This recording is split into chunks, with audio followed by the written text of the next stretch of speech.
मुख्यमंत्री माझी लाडकी बहीण योजनेतील सर्व महिला भगिनींसाठी मोठा दिलासा। मे महिन्याचा हप्ता वितरण करण्यासाठी राज्य सरकारच्या माध्यमातून 2 शासन निर्णय घेण्यात आलेले आहेत। या दोन्ही शासन निर्णयामध्ये स्पष्टपणे माहिती देण्यात आलेली जी आहे ती माहिती आपण या ठिकाणी समजून घेण्याचा प्रयत्न करणार आहोत।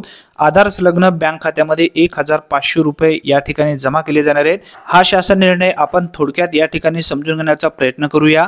सर्वसाधारण घटकासाठी मुख्यमंत्री माझी लाडकी बहीण योजनेअंतर्गत जे महिला पात्र आहेत अशा महिलांच्या बँक खात्यामध्ये पैसे जमा करण्यासाठी 28,290 कोटी इतका अर्थसंकल्पीय तरतूद करण्यात आली होती। सदर अर्थसंकल्पीय तरतुदीमधून 2,984 कोटी एवढा निधी सर्वसाधारण घटकासाठी वितरित करण्यास मान्यता शासनाच्या माध्यमातून देण्यात आली आहे, असा सुद्धा उल्लेख यामध्ये करण्यात आलेला आहे। याचबरोबर सर्वसाधारण घटकासाठी जी निधी आहे या ठिकाणी मंजूर करण्यात आली आहे आणि जे उर्वरित महिला आहेत इतर कॅटेगरीतील अशा महिलांसाठी सुद्धा एक महत्त्वपूर्ण शासन निर्णय घेण्यात आलेला आहे। हा आहे दुसरा शासन निर्णय। या शासन निर्णयामध्ये जी माहिती देण्यात आली आहे ती माहिती सुद्धा आपण समजून घेण्याचा प्रयत्न करूया। मेन मुद्दे आपण या शासन निर्णयाचे समजून घेण्याचा प्रयत्न करत आहोत।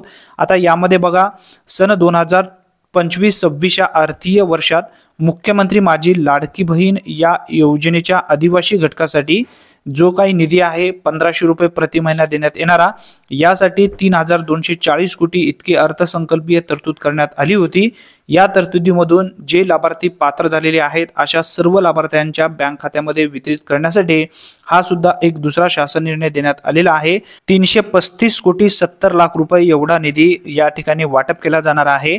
अतिशय महत्त्वपूर्ण ही माहिती आहे। आजपासून किंवा उद्यापासून हे पैसे वाटपासाठी सुरुवात होईल। धन्यवाद। पुन्हा भेटूया नवीन व्हिडिओमध्ये। तोपर्यंत जय हिंद, जय महाराष्ट्र।